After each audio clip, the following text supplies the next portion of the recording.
High guys, நான் என்ன episode பார்க்க போகிறோன்னு பார்த்தீங்கன்னா சோல்லேண்ட் 2ஓட எபிசோட் 61 தான் பார்க்க போகிறோம். வாங்க அப்படி இருக்குன்னு பார்க்கலாம். நம்ம சேனலுக்கு ஃபஸ்ட்டாக வரீங்கன்னா இதுக்கு முன்னாடி நிறைய வீடியோ போட்டிருக்கேன், அதை போய் பார்த்துட்டு வந்துட்டு இந்த சேனல் வீடியோ பாருங்கள் ஃபைஸ். அப்போ தான் உங்களுக்கு கண்டென்ட் புரியும். எபிசோட் எதோ முடிச்சிருந்துருப்பாங்கன்னா நம்ம ஹீரோ டீமுக்கும் அங்கே ஆப்போனன்ட் டீமுக்கும் பேட்டில் நடந்திருக்கும். அதில் நம்ம ஹீரோ டீம் ரொம்ப அடி வாங்கியிருந்திருப்பாங்க. இந்த பேட்டில் அதுலேருந்து தாங்க ஸ்டார்ட் ஆகுது.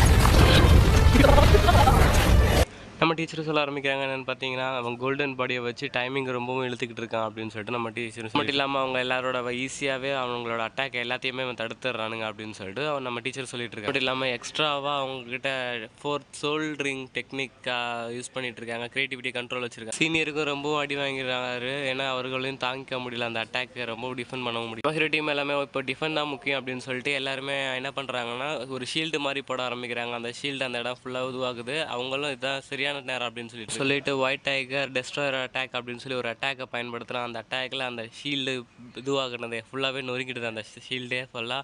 ஏன்னா அவன் ஒரு கோல்டன் பாடி வச்சிருக்கிறனால அவன் அந்த இடத்த ரொம்ப ஈஸியாகவே நொறுக்கிடுறான். டீச்சர் சொல்லிட்டு இருக்காங்க அந்த கோல்டன் ஆர்மர் உலோகத்தை யூஸ் பண்ணிட்டு இருக்கவனுக்கு ஹோச்சன் ரொம்பவும் பயமுறுத்துற மாதிரி இருக்கான். அவன் அந்த கோல்டன் பாடியவே ரொம்ப ஈஸியாக உருக்கு இது யூஸ் பண்ணிக்கிறான், அதாவது மெல்ட் பண்ணுற மாதிரியும் பண்ணிக்கிறான் அப்படின்னு சொல்லிட்டு இருக்கான். ஹீரோ சொல்கிறான் சியோ ஓஷன் ரொம்ப ஈஸியாகவே தப்பிச்சிடறான், அதனால தான் அப்படின்னு சொல்லிட்டு நம்ம ஹீரோ ஜியோட்டோ மட்டும்தான் இருக்கா. அவங்க இதில் 5 பேருமே இருக்காங்க. 1 vs 5 ஃபைட் தான் இப்போ போயிட்டு இருக்கு அப்படின்னு சொல்லிட்டு இருக்கு. அதில் அவனுக்குள்ள 5 பேர் இருக்கனால அவனுக்கு சொல்ல ஆரம்பிக்கிறானுங்க, உன்னோட தோல்வியை ஒத்துக்கிறியா என்ன அப்படின்னு சொல்லிட்டு நம்ம ஜியோட்டோவை கேட்டுட்டு இருக்கானுங்க. இதோட மட்டும் இல்லாமல் சோல் கேனன் பேட்டில் சிஸ்டம் ஆக்டிவேட்டர்னு சொல்லி ஒரு அட்டாக்கை ரெடி பண்ணிட்டு இருக்கானுங்க. அதுக்கு நம்ம ஜியோட்டோவும் ஃபீனிக்ஸ் ஃபயர் அப்படின்னு சொல்லி அட்டாக்காக ரெடியாக இருக்கிறாங்க. அவங்களும் மேகங்கள் அழிக்கக்கூடிய ஃபீனிக்ஸ் அட்டாக் அப்படின்னு சொல்லி தான் நம்ம ஜியோட்டோவும் ஒரு புது வகையான அட்டாக்கை ரிலீஸ் பண்ணுறதுக்கு ரெடியாக.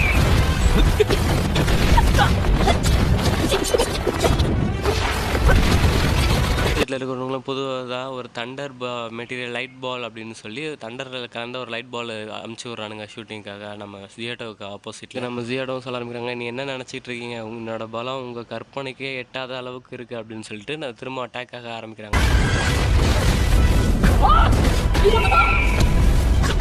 அவங்களோட ஃபீனிக்ஸோட டார்க் ஃபீனிக்ஸ், அதாவது எப்படி சொல்கிறது, ஒரு டீவில் ஃபீனிக்ஸையும் உள்ளே ஜெயிக்கிறாங்க. அதே இடத்துல அது ரொம்ப பவர்ச்சரும். இதனால் இது ஒரு ஈவிலுங்கிறனால அவளுக்கு எதனா சைட் எஃபெக்ட் ஆகுமோன்னு நினச்சி ஃபீல் பண்ணுறான். வீட்டில் இருக்கிறவனும் அவனோட கேனனை வச்சு நம்ம ஜியோட்டோவை நோக்கி ஃபயர் பண்ணிடுறான். அதே நேரத்தில் என்ன ஆகுதுன்னு பார்த்தீங்கன்னா நம்ம ஜியோட்டோவும் சும்மா இல்லாமல் அவங்களும் தன்னோட ஃபீனிக்ஸ் ஃபயரால் அதுலேருந்து டாச் பண்ணி ரொம்ப ஈஸியாக அவனை ஒரே அட்டாக் பண்ணிடுறாங்க. அவங்க எவ்வளோ தான் ஷீல்டு போட்டிருந்தாலும் அதெல்லாம் அவங்க முன்னாடி நிற்கவே இல்லை. ஏன்னா அந்த அவங்க பவர் அந்த லெவலுக்கு இருக்குது. ஏன்னா பிளாக் ஈவில் ஃபீனிக்ஸோட பவர் அந்த அளவுக்கு இருக்குது. ஷீல்டெல்லாம் நொறுங்கிடுது. அதே நேரத்தில் அவனை அட்டாக் பண்ணிடுறாங்க.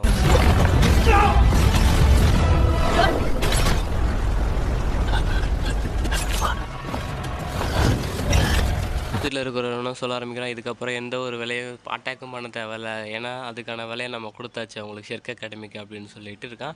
சொல்லிட்டு இருக்கும்போதே ஷெர்க் அகாடமி டிஃபீட் ஆகிடுச்சு அப்படின்னு சொல்லி எல்லாருமே பேசிகிட்டு இருக்காங்க. இருக்கும்போது எல்லாரும் அந்த ரெஃப்யூரியை தான் பார்த்துட்டு இருக்காங்க. அவரும் அலோஸ் பண்ண ஆரம்பிக்கிறாரு. என்னென்னு பார்த்தீங்கன்னா த ஃபைனல் ரவுண்ட் வின்னரேஸ் அப்படின்னு சொல்லிட்டு ரியோ அகாடமி தான் இதோட ஜெயிச்சிருக்காங்க. இதில் ஃபர்ஸ்ட் ரவுண்டில் தான் ஜெயிச்சிருக்காங்க ரியோ அகாடமி அப்படின்னு சொல்லிட்டு அவங்களும் அனௌன்ஸ்மெண்ட் பண்ணிடுறாங்க. அதாவது நம்ம ஷெர்க் அகாடமி தோத்துருச்சு, ஆடியன்ஸ் எல்லாமே ஷாக் ஆகிறாங்க. டீச்சர் சொல்லிட்டு இருக்காங்க அவங்களோட சோல் வெப்பன் இருக்குல்ல, அதனால மூலமாக தான் ஜெயிச்சிருக்காங்க. அது மட்டும் இல்லை, டீம் ரியோ அகாடமி ரொம்பவும் வெரி ஸ்ட்ராங்கானவங்க தான் அப்படின்னு சொல்லிட்டு இருக்காங்க. அதே நேரத்தில் ஜெயிச்சிங் ரேட்டிங் ஒன்றும் அந்த லெவலில் கொடுக்கல, மோர் தென் 30% மட்டும்தான் அவங்களுக்கு கிடச்சிருக்கு. நாங்கள் ஆல்மோஸ்ட் ஜெயிச்சிட்டோம் அப்படின்னு சொல்லி அந்த சோல் வெப்பனோட அட்டாக் மூலமாக அங்கே இருக்க எல்லாரோட எனர்ஜியும் குறைக்க முடியுது அப்படின்னு சொல்லிட்டு நம்ம டீச்சரும் அதை தான் அப்போ தான் புரிஞ்சுக்கிறாங்க. அங்கே இருக்கணும்னு சொல்ல ஆரம்பிக்கிறாங்க, இங்கே ஸ்ட்ராங்கானவங்க மட்டும் தான் இருக்கணும்னு சொல்லிட்டு இருக்கும்போது நம்ம ஹீரோ ரொம்ப கோவத்தோடு சொல்லப்படாதீங்க, கண்டிப்பாக நானும் ஒரு நாள் ரொம்பவும் ஸ்ட்ராங்காக வருவேன் அப்படின்னு சொல்லிட்டு நம்ம ஹீரோ சொல்லிட்டு இருக்கேன். அதே நேரத்தில் நான் கண்டிப்பாக உங்களை இந்த மாதிரி அட்மிட் பண்ணுவேன் இதே நேரத்தில் அப்படின்னு சொல்லிட்டு அந்த ஹாஸ்பிட்டலில் நம்ம ஹீரோ டீம் எல்லாமே அட்மிட் ஆகிறத பார்க்க எல்லாரும் விட அதிகப்படியான இன்ஜுரி ஆகிருக்கிறது. அந்த அட்டாக்கை ரொம்பவும் ஈவில் அட்டாக் இது பண்ணனால அந்த ஒரு அட்டாக்லேயே ரொம்ப இன்ஜுரி ஆகிட்டா நம்ம ஜியோட்டோ மட்டும். நம்ம டீச்சரும் சொல்லிட்டு இருக்காங்க, நான் ஃபர்ஸ்ட் போட்டிக்கு நீ போ அப்படின்னு சொல்லிட்டு நம்ம நானே ஃபைட்டுக்காக அனுப்பிச்சிடுறாங்க. இதில் அந்த ரெஃப்ரி ஒரு நிமிஷம் வெயிட் பண்ணுங்க அப்படின்னு சொல்லிட்டு அவரும் சொல்ல ஆரம்பிக்கிறார், ஃபர்ஸ்ட் ரவுண்ட் நீங்கள் எலிமினேஷன் ஆகிட்டீங்க, செகண்ட் ரவுண்டாவது கொஞ்சம் ஒழுங்காடுங்க அப்படின்னு இந்த மேட்சை ஸ்டார்ட் பண்ணலாம் அப்படின்னு சொல்லிட்டு ரெஃப்ரியும் அவங்க ஸ்டார்ட் பண்ண சொல்லிடுறாரு. அதே நேரத்தில் 2 பேருமே ஃபைட் ஆரம்பிக்கிறாங்க.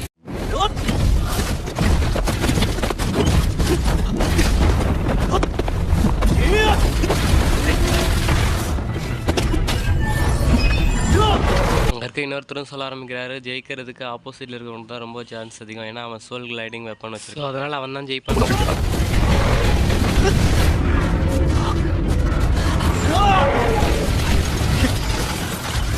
அந்த சோல் வெப்பனோட பவர் ரொம்பவும் பவர்ஃபுல்லாக இருக்குது அப்படின்னு சொல்லிட்டு அங்கே இருக்கிறவங்க எல்லாருமே சொல்லிட்டு இருக்காங்க. ஏன்னா அதோட அட்டாக் எல்லாம் வேறு லெவல் டிஃப்ரெண்ட்டாக இருக்குது. ஹீரோட்டை சேர்ந்தவனும் விட்டு கொடுக்காம ரொம்ப அட்டாக் பண்ணுறதுனால என்ன ஆகுதுன்னு பார்த்தீங்கன்னா அவனோட வெப்பன் ஃபுல்லாகவே தீப்பிடிக்க ஆரம்பிக்குது. ஏன்னா அதோட கம்ப்ரஸ் அவ்வளோ பொறுத்ததுக்கு ப்ரெஷர் கொடுக்குறான். வெப்பனில் ஃபயர் பிளாஸ்ட் ஆனாலும் பரவாயில்லன்னு சொல்லி நம்ம ஹீரோ டீமை சேர்ந்தவன் அட்டாக் பண்ணிடுறான். அந்த அட்டாக்னால அவன் நம்ம ஹீரோ டீமை சேர்ந்தவன் எல்லாமே ஃபயர் ஆக ஆரம்பிக்கிறான்.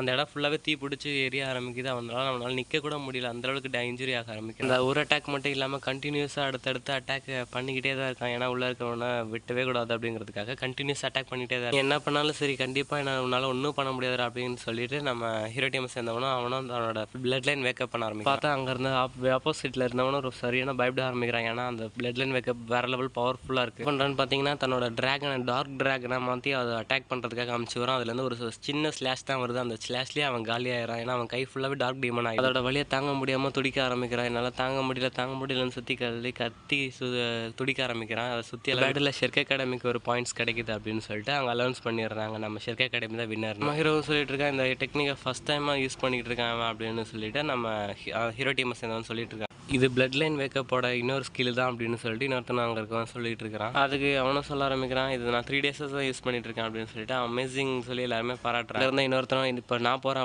அப்படின்னு சொல்லிட்டு அவன் அட்டாக் பண்ணுறதுக்காக போகிறான். ஏற்கனவே கொடுத்த ஷெட்யூல் படி தான் நீங்கள் கண்டிப்பாக மேட்ச் ஆடி ஆகணும், அதை விட்டுட்டு நடுவில் மாற்றக்கூடாது. கூட சரியான பயத்தில் உட்காந்துட்டு இருக்கான். அதை பார்த்து தான் இவனை எதுக்காக நீ இப்போ பயந்துக்கிட்டு இருக்க அப்படின்னு சொல்லி கேட்டுட்டு இருக்கிறான். எதுக்குமே பயப்படக்கூடாது, ஏன்னா எல்லாத்தையும் கேர் பண்ணி போயிடணும். ஜெயிக்கிறதோ தோக்குறோமோ அது தனிப்பட்ட விஷயம் தான். நான் அவங்களுக்கு கொடுத்துக்கிறேன் ஒரு லெசனையே நான் கொடுக்குறேன் அப்படின்னு சொல்லிட்டு அங்கே இருக்கவனும் சொல்லிட்டு இருக்கிறான். நம்ம ஷெர்க் டீமுக்கு அவன் லெசன் சொல்லி கொடுக்க போகிறானா, அதுதான் அவன் அப்படி சொல்லிட்டு இருக்கிறான். அதே நேரத்தில் நம்ம ஹீரோ டீமை சேர்ந்தவனும் வந்துடுறான். அதே நேரத்தில் அங்கே ரியோ அகாடமியை சேர்ந்தவனும் ஒரு எனர்ஜியோட வந்துடுறான். அலௌன்ஸ் பண்ணுறோம் 2 பேரும் பேட்டிலுக்கு தயாராங்க, மேட்ச் ஆரம்பிங்கன்னு சொல்லிட்டு 2 பேருமே அட்டாக் பண்ணாங்க. இவனும் அவனோட டெலிபோர்ட்டேஷன், அதாவது அவங்க ஆப்போசிட்டில் எங்கே ஓடிட்டு இருந்தாலும் ஈஸியாக அவன் கண்ட்ரோலில் கூட்டு வர மாதிரி அந்த டெலிபோர்ட்டேஷன் பவர்ஸை பயன்படுத்தி அது மூலமாக இவனை பக்கத்தில் வர வச்சுக்கிறான்.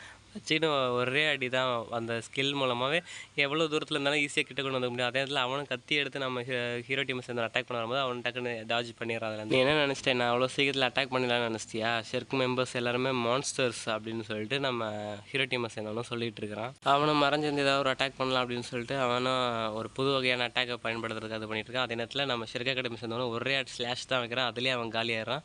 ஷெர்க் அகாடமி ஜெயிச்சிருச்சுன்னு சொல்லி அறிவிச்சிடறான். ஷெர்க் அகாடமி 1-2ங்கிறதுல நம்ம ஷெர்க் அகாடமி ஜெயிச்சுது. அதே நேரத்தில் நம்ம ஹீரோ டீமை சேர்ந்தவனுக்கும் ஒரு மாதிரி தலை சுற்றிட்டு அவனே கொஞ்சம் கேர் ஆயிடுறான். ஏன்னா அவனாலே சுத்தமாக முடியல, ஏன்னா 2 பேட்டில் ஆடிட்டான்ல அவன் ஒரு ஆள். அதில் அங்கே என்ன நடக்குதுன்னு பார்த்தீங்கன்னா 2 பேரும் உடனே இதுதான் டைமிங்னு சொல்லி அவனை அழிச்சிடலாம் அப்படின்னு சொல்லிட்டு நம்ம ஹீரோ டீமை சேர்ந்தவனை அட்டாக் பண்ணுறதுக்காக வராங்க. அவனுங்க அட்டாக் பண்ண வரையில் நடுவில் திடீர்னு ஒரு ஸ்பிரிச்சுவல் ஹேண்ட் மொத்தமாக டெஸ்ட்ராய் பண்ணி விட்டது அவனுங்க வெப்பன்ஸ். மாசான என்ட்ரியோட நம்ம ஹீரோவோட மாஸ்டர் நிற்கிறாரு, மிஸ்டர் ஜுவான் அப்படின்னு சொல்லிட்டு நம்ம ஹீரோவும் சொல்லி மாஸ்டர் வந்ததை பார்த்து எல்லாத்துக்கும் சரியான ஷாக்காக இருக்குது. நம்ம ஹீரோட மாஸ்டரும் செம்ம டென்ஷனில் என்ன நடந்துகிட்டு இருக்கு, இங்கே 10 வருஷமாக இந்த அகாடமி நடந்துகிட்டு இருக்கு. அதே நேரத்தில் கிராண்ட் மாஸ்டரோட ஒரு பேட்டில் நடந்துகிட்டு இருக்குன்னு அதில் நீங்கள் தானே பொறுப்பேற்றுக்கணும், இது என்ன காம்படிஷன் 10 வருஷமாக அது நடந்துட்டு இருக்குன்னு சொல்லி அவரும் டென்ஷன். எல்லா டீம் மெம்பர்ஸ்க்கும் ரூல்ஸ்னால் ஒன்று தானே அப்படின்னு சொல்லிட்டு நம்ம ஹீரோ டீம் மெம்பர்ஸ் இப்படி ஒரு மிஸ்டேக் பண்ணலாம், இது சரியா அப்படின்னு சொல்லி ஒரு செம்ம டென்ஷனில் அவரும் கத்திட்டு இருக்கு. அவனுங்க எல்லாமே இந்த ரூலை பிரேக் பண்ணிட்டானுங்க, அதுக்காக நான் அவனுங்களை கண்டிப்பாக கொல்லாமல் விட மாட்டேன் அப்படின்னு சொல்லிட்டு நம்ம ஹீரோட மாஸ்டரும் அட்டாக்காக தன்னோட சோல் ரிங்ஸ் எல்லாத்தையும் ரிலீஸ் பண்ணுறாரு. இதோட இந்த எபிசோட முடியுது கைஸ். நெக்ஸ்ட் எபிசோட் நாளைக்கு பார்த்துக்கலாம். Bye guys. Sorry guys, next episode நாளைக்கு இல்லை, நெக்ஸ்ட் வீக் தான். ஏன்னா இப்போது ரிலீஸ் ஆனது வரைக்கும் நம்ம இன்றைக்கி அப்லோட் பண்ணி முடிச்சிட்டோம். அவ்வளோதான் கைஸ். வீடியோ பிடிச்சினா லைக் அண்ட் சப்ஸ்கிரைப் மறக்காம பண்ணிவிடுங்க கைஸ்.